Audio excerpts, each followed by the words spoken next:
increase goes to war. And the reason for it is that this year of 2014, we're commemorating many military events that have occurred in American history.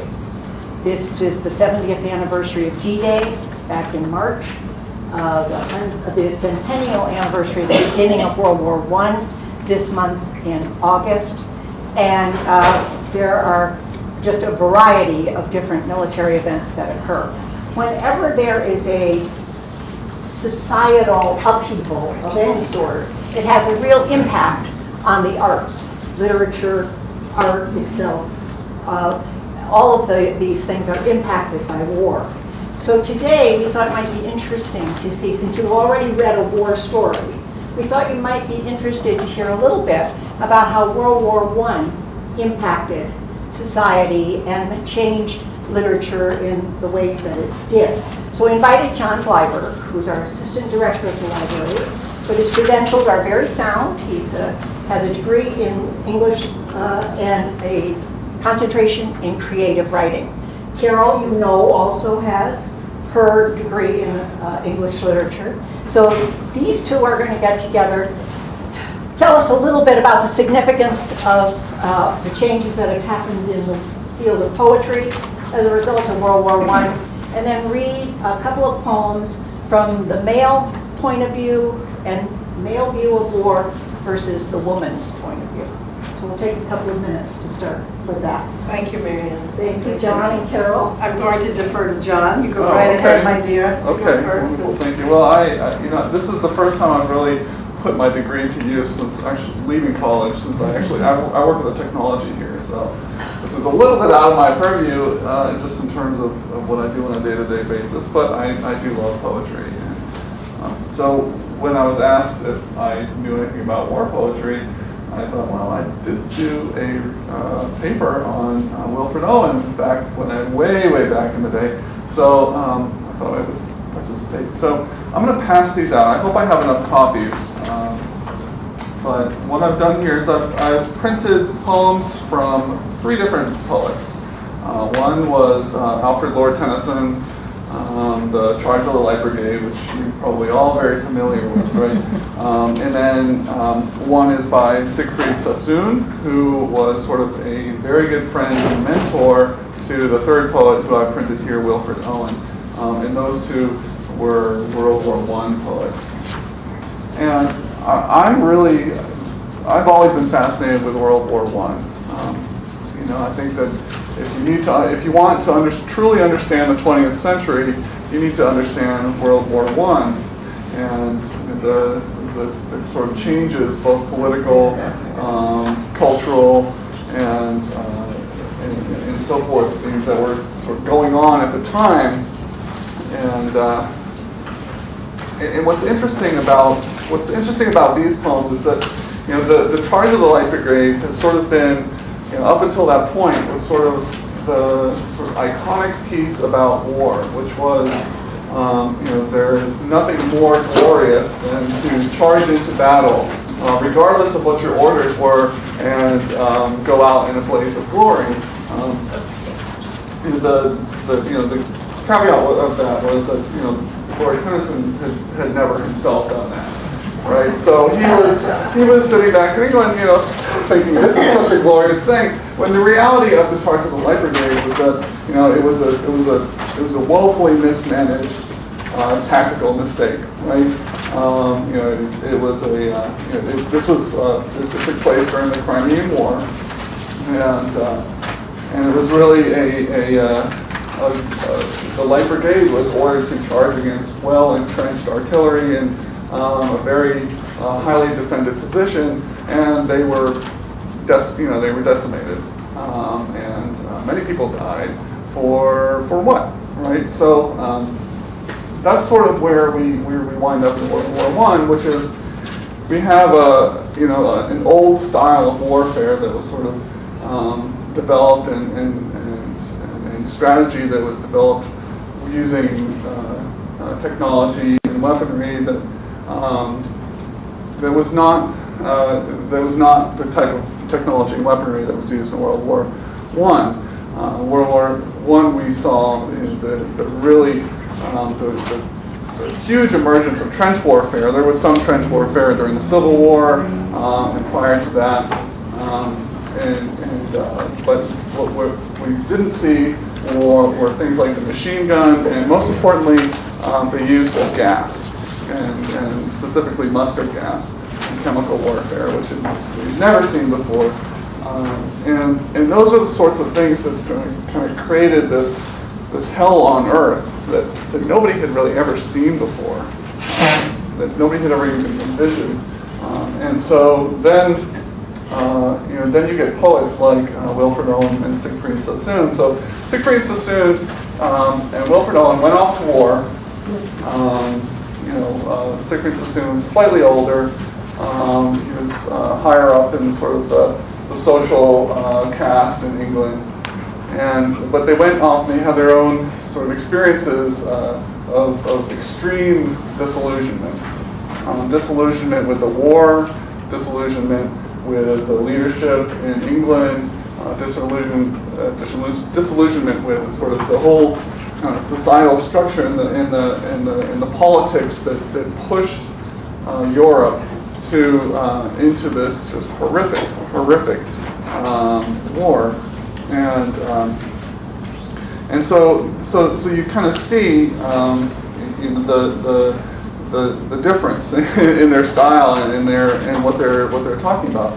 So when Tennyson says yours is not to wonder why, yours is just to do and die, he's kind of espousing this ideal of glory, whereas on the first page, Suicide in the Trenches, I'll read that poem. It's a very, very different view. So he says, I knew a simple soldier boy who grinned at life in empty joy, slept soundly through the lonesome dark, and whistled early with the lark. In winter trenches, cowed and glum, with crumps and lice and lack of rum, he put a bullet through his brain. No one spoke of him again. You smug-faced crowds with kindling eye, who cheer when soldier lads march by, sneak home and pray you'll never know the hell where youth and laughter go. And so that's a very different approach. And in many ways, it's sort of a timeless approach too, because it was really the first time that a poet really kind of said no. The glory is not the only ideal that we should attach to war. In fact, it's not the ideal that we should attach to war at all.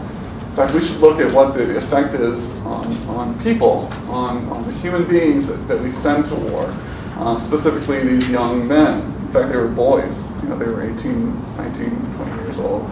These were children that we were putting into this hellish nightmare of a landscape and telling them to go fight, using tactics and strategy that was really just amounted to trying to overwhelm the enemy with numbers.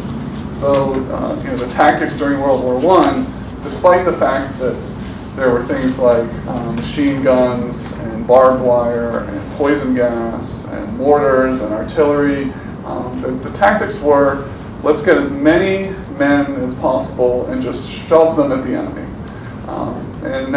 And when that didn't work, they said, well, I guess we needed more men. And that was the strategy that they employed until both sides essentially ran out of fighting men.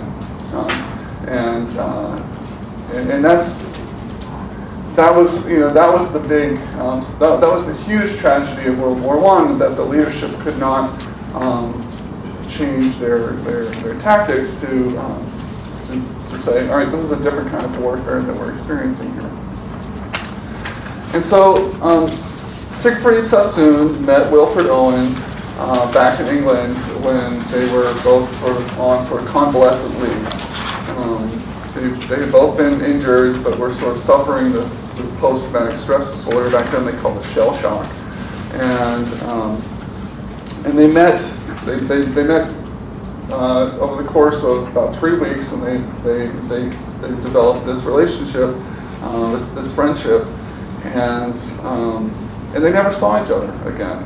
But they both, Sassoon stayed back in England, and Wilfred Owen decided he would go back to war, despite the fact that he had witnessed all of this violence and death. He thought that it was his duty still to go back to war and tell people about it. So he did, and then he died literally a week, almost to the hour before the armistice was signed. And that was a huge blow to Siegfried Sassoon, who had sort of developed this correspondence with him, and he never really got over it. So I chose two poems by Wilfred Owen. I think that kind of are a good illustration of sort of his the way that he went about speaking about the war. One of them is one of his most well-known poems, which is Dulce et decorum est, which comes from a Horace quote, Dulce est decorum est pro patria mori, which is means it is sweet and right to die for your country. And that sort of invokes the same kind of ideal that Tennyson does in Charge of the Light Brigade. But he takes that and he kind of uses irony and a little bit of sarcasm to say maybe it's not so sweet and right to die for your country. So I'm going to read this poem, Dulce et decorum est. Bent double like old beggars under sacks, knock-kneed, coughing like hags, we cursed through sludge, till on haunting flares we turned our backs, and towards our distant rest began to trudge. Men marched asleep, many had lost their boots, but limped on, bloodshot. All went lame, all blind, drunk with fatigue, deaf even to the hoots of disappointed shells that dropped behind. Gas! Gas! Quick, boys! An ecstasy of fumbling, fitting the clumsy helmets just in time. But someone still was yelling out and stumbling and floundering like a man in fire or lime. Dim through the misty panes and thick green light as under a green sea, I saw him drowning. In all my dreams, before my helpless sight, he plunges at me, guttering, choking, drowning. If in some smothering dreams you too could pace behind the wagon that we flung him in, and watch the white eyes writhing in his face, his hanging face, like a devil's sick of sin. If you could hear at every jolt the blood come gargling from the froth-corrupted lungs, obscene as cancer, bitter as the cud of bile, incurable sores on innocent tongues. My friend, you would not tell with such high zest to children ardent for some desperate glory, the old lie, dulce et decorum est, pro patria mori. Wow.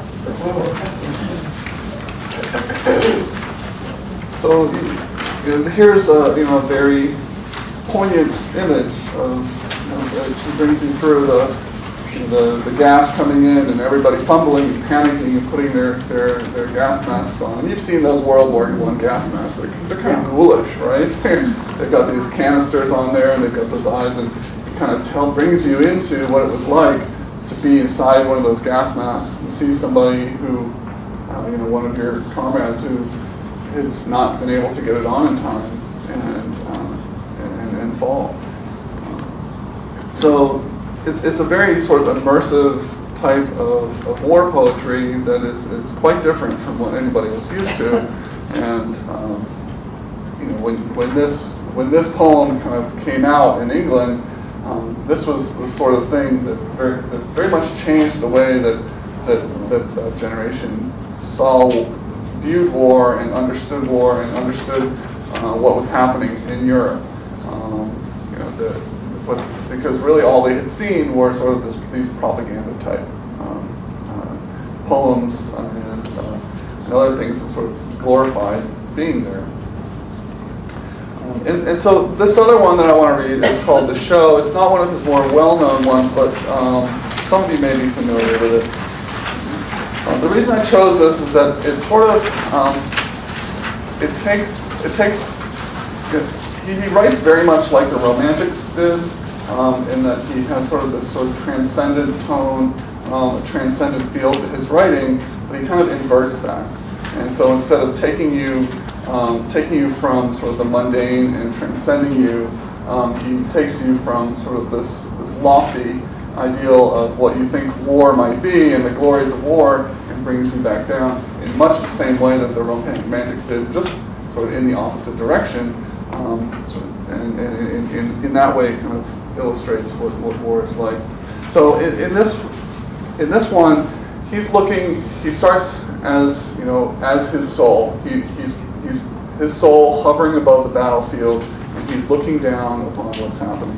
And that's sort of the scene that you are dropped into at the beginning of this poem. The show. My soul looked down from a vague height with death, as unremembering how I rose or why, and saw a sad land, weak with sweats of dearth, gray, cratered like the moon with hollow woe, and fitted with great pocks and scabs of plaques.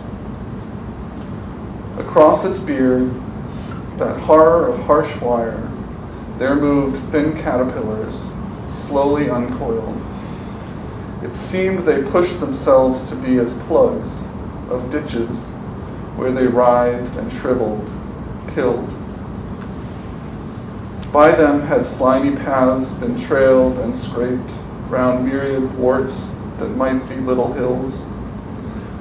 From gloom's last dregs these long-strung creatures crept and vanished out of dawn down hidden holes. And smell came up from these foul openings, as out of mouths, or deep wounds deepening.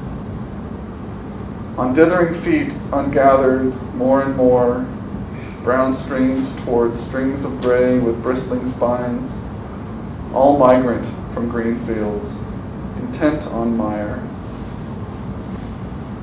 Those that were gray, of more abundant spawns, ramped on the rest and ate them and were eaten.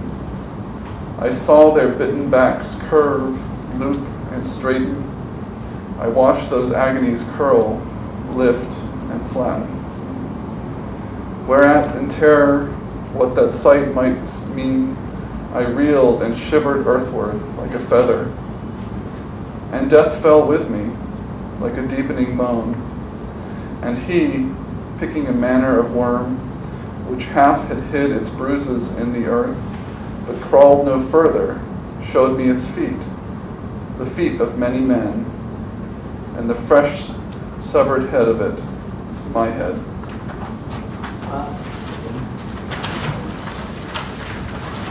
So the image there you have of the caterpillars are, he's looking down, and the men crawling across the ground and trying to make their way towards the enemy. Those are the caterpillars, and he's using that metaphor as sort of the pestilence and decay as a way to kind of represent what's going on there. So that's Wilfred Owen, and I would recommend that you go and look him up. You can find all of his poems are all public domain and can be found online. I'm going to read if we can take one more minute, and thank you, John. Please don't go anywhere No, yet, because they may have some questions. I'm going to read a poem from a female poet, a lot less graphic, but tragic nonetheless. It's a poem by Marianne Allen. It's The Wind on the Downs. And Marianne Allen was she wrote books, she was an illustrator, and she wrote poetry. But what's really poignant about this poem is that she wrote it 2 weeks after her own fiance died in the war. And so it's really quite tragic. And it sort of gives that, I can't compare it to John, it's a very tough act to follow here. But it does give the other side of that, how awful it is for men to go, and how awful it is for women to have to let their men go. And except for the lady in our story today. We'll get to her. So this is the Marianne, the wind on the downs. And as I said, she just lost her fiance in the First World War and wrote this shortly, a couple of weeks afterwards. I like to think of you as brown and tall, as strong and living as you used to be, in khaki tunic, Sam Brown belt and all, and standing there and laughing down at me. Because they tell me, dear, that you are dead, because I can no longer see your face. You have not died, it is not true. Instead, you seek adventure in some other place. That you are round about me, I believe. I hear you laughing as you used to do, yet loving all the things I think of you. And knowing you are happy, should I grieve? You follow and are watchful where I go. How should you leave me, having loved me so? We walked along the towpath, you and I, beside the sluggish moving still canal. It seemed impossible that you should die. I think of you the same and always shall. We thought of many things and spoke of few, and life lay all uncertainly before. And now I walk alone and think of you, and wonder what new kingdoms you explore. Over the railway line, across the grass, while up above the golden wings are spread, flying, ever flying overhead. Here still I see your khaki figure pass, and when I leave the meadow, almost wait that you should open first the wooden gate.